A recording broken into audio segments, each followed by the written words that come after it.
have 2 children, a daughter, Sam, female, nearly adult, and a son, 19, and I've always ensured that their education is a top priority. My son is already off at school and doing very well, and Sam was accepted into her desired college school and program. My mom promised to pay for her entire education a long time ago, including tuition and accommodation. Everyone was overjoyed by this. However, after my divorce several years ago, Sam prioritized my ex-wife's family every season. Sam decided to visit her mom's side of the family instead of spending time with mine. We are always told that there are many more people there and the food is so much better. I can't argue with the fact that her extended family was there, but an hour with her grandparents is not asking too much. This all upset my mother and strained their relationship.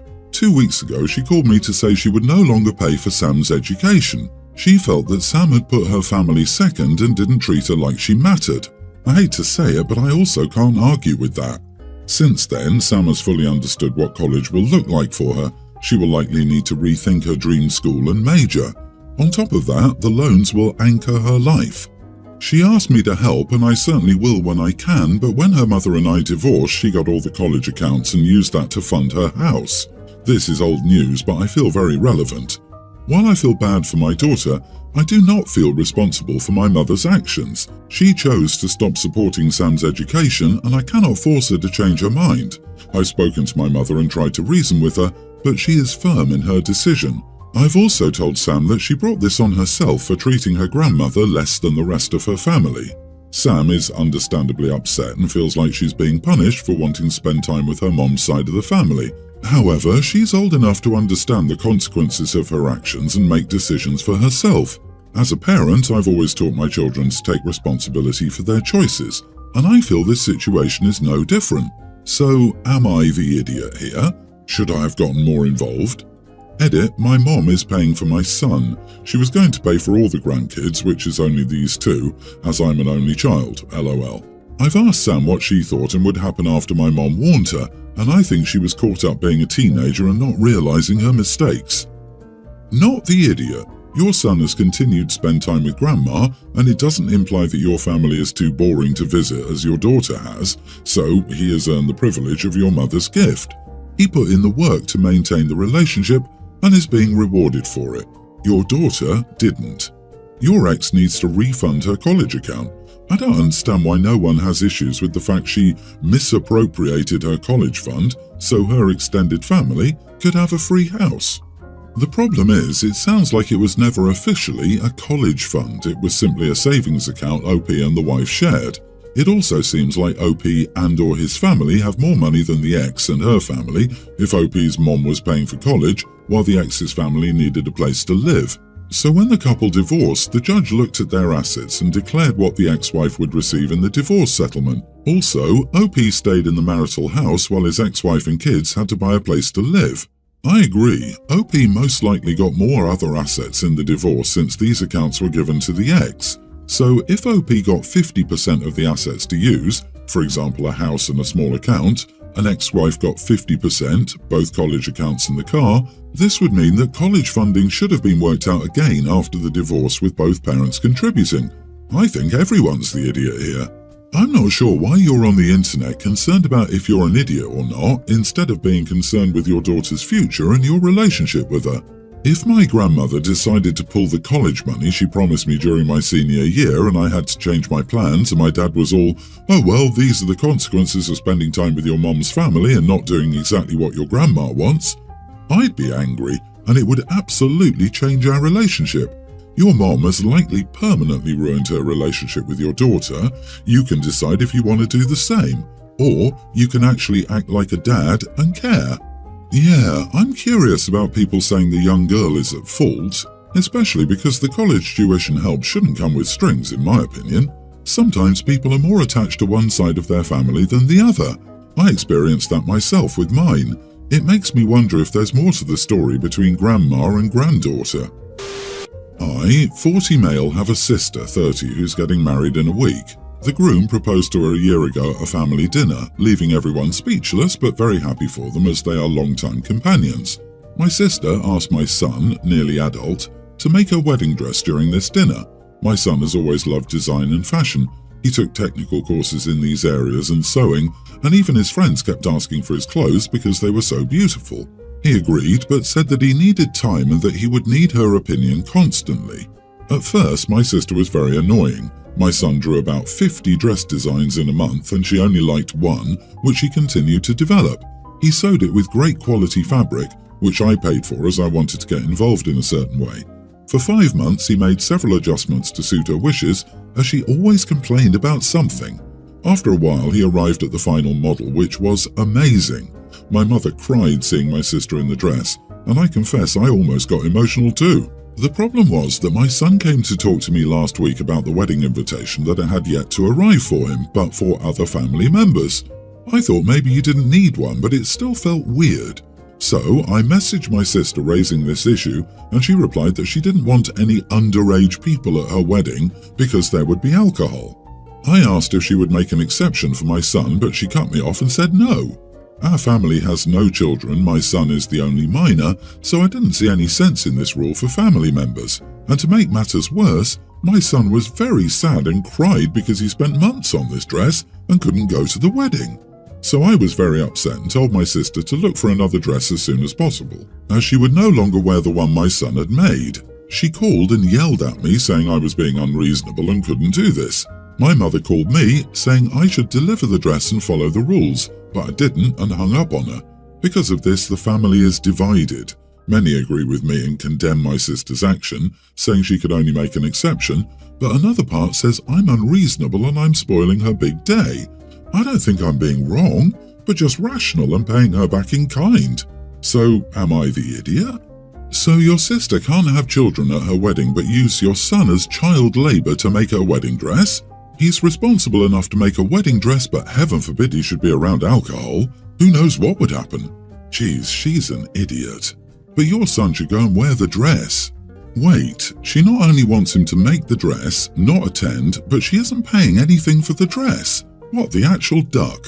OP should have made it very clear that she could buy the dress for not even retail, what it would actually cost to buy a custom-made dress plus idiot tax. OP is obviously not the idiot, but needs to start ensuring that the son gets paid properly for every project from now. Exactly. He's old enough to provide free labor for months, but she makes a flimsy excuse to exclude him and only him. If I were OP, this would be my hill. Sis is tacky, selfish, unkind, and downright rude. Let her go buy her own dress. I wonder if she was planning on letting anyone know who was the designer and tailor of the dress. My wife and I recently bought a new house. After we closed on the house, my sister came to see it and asked when we would like her husband to install a ramp. The ramp is for her son, who's in a wheelchair. He and other nieces and nephews used to come over to our old house all the time to hang out with our kids. My sister's husband, who works in construction, previously installed a ramp in our old house and my brother's house because he and my sister want their son to feel welcome in everyone's home.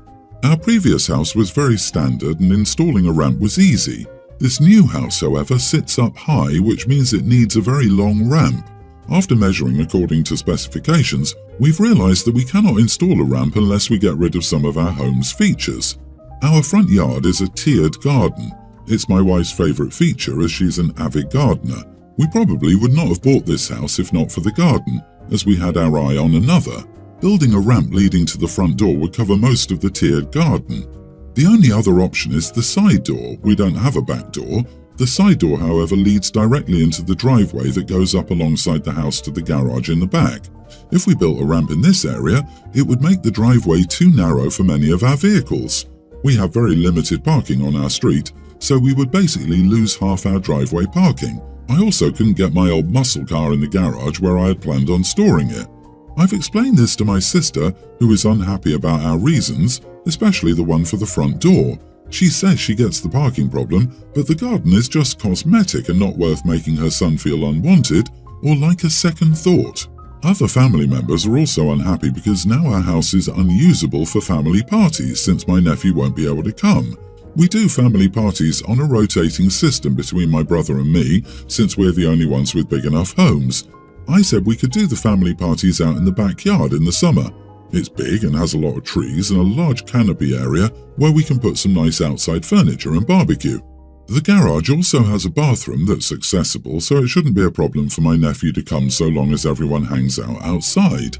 They think it's unreasonable because it will be too hot to stay outside the whole time and people will need air conditioning.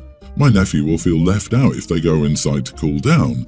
My brother also doesn't like that the burden is now on him always to host, especially since he will always have to host Thanksgiving and Christmas, which are the most hectic holidays. We paid for the materials the last time my brother-in-law built the ramp. I assume they're expecting the same arrangement. Not the idiot, it's your home, not theirs. Yeah, it sucks the nephew is handicapped, but why should you have to get rid of the garden you specifically chose the house for or block your parking? They didn't pay for the house and they don't live there. If they really want to visit, they can figure something out. The audacity. Should they have been involved in your house hunt and chipped in then?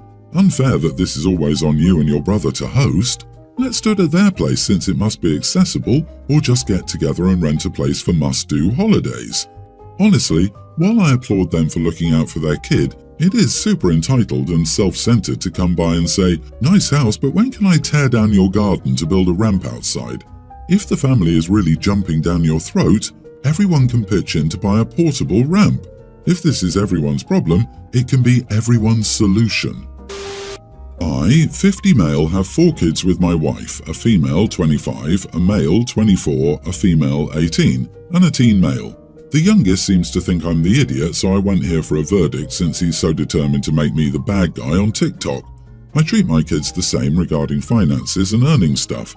The oldest got a phone at 13, so the other kids had to wait until they were 13 to get a phone. You get the gist. I saved from every paycheck for 16 years to put into a car account. Then, when my oldest turned 16, I divided it by 4 and boom, that was the amount each kid got from me to spend on a car. Any extra was on them. So the amount each kid gets to spend on a car is $10,000. It'll get you a nice used one, but the catch is you pay for gas with chores or a job after school. Insurance is on my wife and me.